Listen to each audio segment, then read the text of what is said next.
ধন্যবাদ জানাচ্ছি যে গরিব জেলেদের কথা চিন্তা করে ওনাদের যেই কারাদণ্ডের ব্যাপারটি কমিয়ে আনা হয়েছে, কিন্তু এই ব্যাপারে আরো কিছু সুনির্দিষ্ট ক্লজ যদি অন্তর্ভুক্ত করা হয় তাহলে আসলে হচ্ছে গরিব জেলে যারা তারা এই ধরনের হয়রানি থেকে মুক্তি পাবে। এই আইনের একটা প্রয়োগ রয়েছে। আসলে উপকূলীয় অঞ্চলে কিছু মাছ রয়েছে, যেমন আমরা ছায়া মাছ বলি, প্রায় হাজার হাজার কোটি টাকার এই অর্থনীতি। এই ছায়া মাছগুলো কারেন্ট জাল এবং ভিন্ডি জাল ছাড়া আসলে হচ্ছে ধরা অসম্ভব। এই মাছগুলো ধরা হয় শুধুমাত্র হচ্ছে অগভীর সমুদ্রে, খাল বিলে, উপকূলীয় অঞ্চলে খাল বিলে। ওই জায়গায় এই জেলেরা যাদের নিজস্ব কোনো নৌকা নেই কিংবা হচ্ছে হাতে কিংবা হচ্ছে কারেন্ট জালে যারা মাছ ধরে, তারা এক বেলা খেতেও তাদের কষ্ট হয়ে যায়।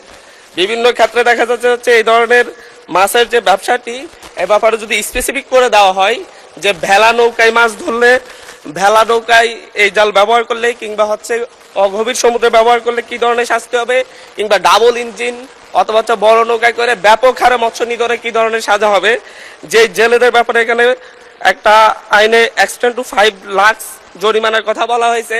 আসলে যাদের উপরে এই আইনটা প্রয়োগ করা হবে তাদের পক্ষে 5,000 টাকা দেওয়া অসম্ভব, এবং দিনে এনে দিনে খাই এই ধরনের ব্যাপার রয়েছে তাদের মধ্যে।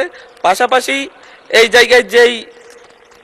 জায়গায় মূলত স্পেসিফিক যদি না করা হয় তাহলে উপকূলীয় অঞ্চলের খাল বিলে মাছ ধরে যে হাজার হাজার মানুষ জীবিকা নির্বাহ করে তাদের উপর নিপীড়নমূলক একটা আইনে পরিণত হবে এটা। ধন্যবাদ মাননীয় স্পিকার। এ ব্যাপারে মাননীয় মন্ত্রী একটি সংক্ষিপ্ত বিবৃতি দিতে পারেন। মাননীয় স্পিকার, কারেন্ট জাল এবং ভিন্দি জাল যেটা, এই জালটা এর মধ্যে সারা বাংলাদেশের উৎপাদন নিষিদ্ধ। গতকালকে আমরা একটা মিটিং করেছি চাঁদপুরে, সচেতনতামূলক মিটিং, এবং এই জালগুলি চোরাইভাবে উৎপাদন হয় এবং এগুলি বন্ধ করার জন্য প্রশাসনিক দিক থেকে ওই সরকার যথেষ্ট তৎপর আছে। আর বাকি যেই জিনিস উনি বললেন, যা বললেন, এ ব্যাপারে এখানে কয়েকটা শ্রেণী মাছ ধরে, এটা সত্য।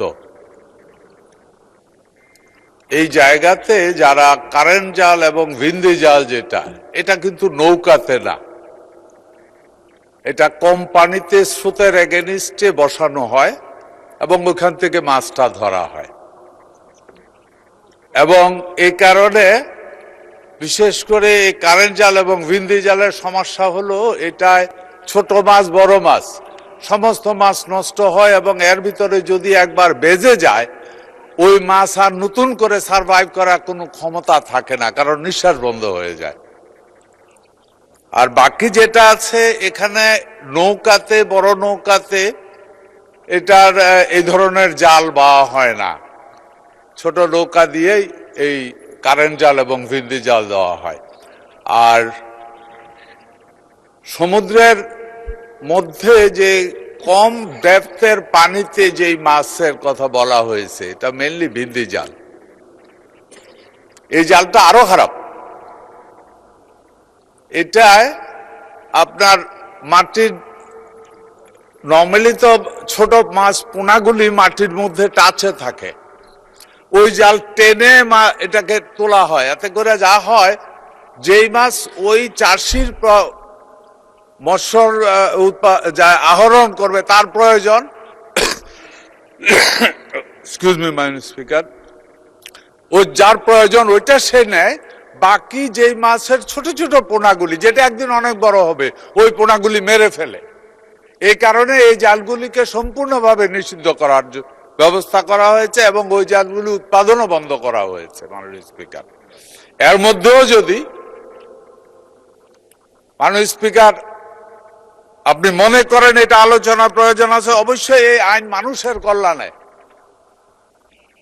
আইন করা হয়েছে মানুষের কল্যাণে, এই আইন করা হয়েছে দেশের কল্যাণে, এই আইন করা হয়েছে কৃষিজীবী বা মৎস্যজীবী মানুষের কল্যাণে।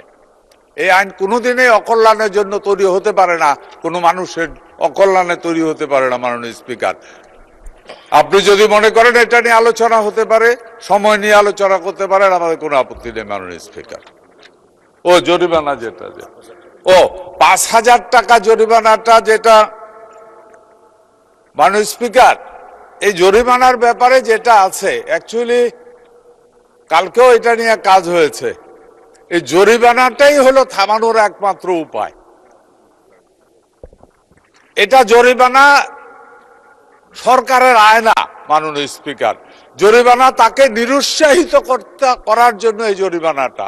সে যদি সারাদিন মাছ ধরে 500 টাকার মাছ পায়, 1000 টাকার মাছ পায়, ওইখানে একবার যদি তারে 5,000 টাকা জরিমানা করা হয়, সে চিন্তা করবে যে দ্বিতীয়বার গেলে আমার হয়তো 10 দিনের জন্য ক্ষতিগ্রস্ত হবে। অ্যাকচুয়ালি ওই 10 দিনে সে যে মাছটা আহরণ করে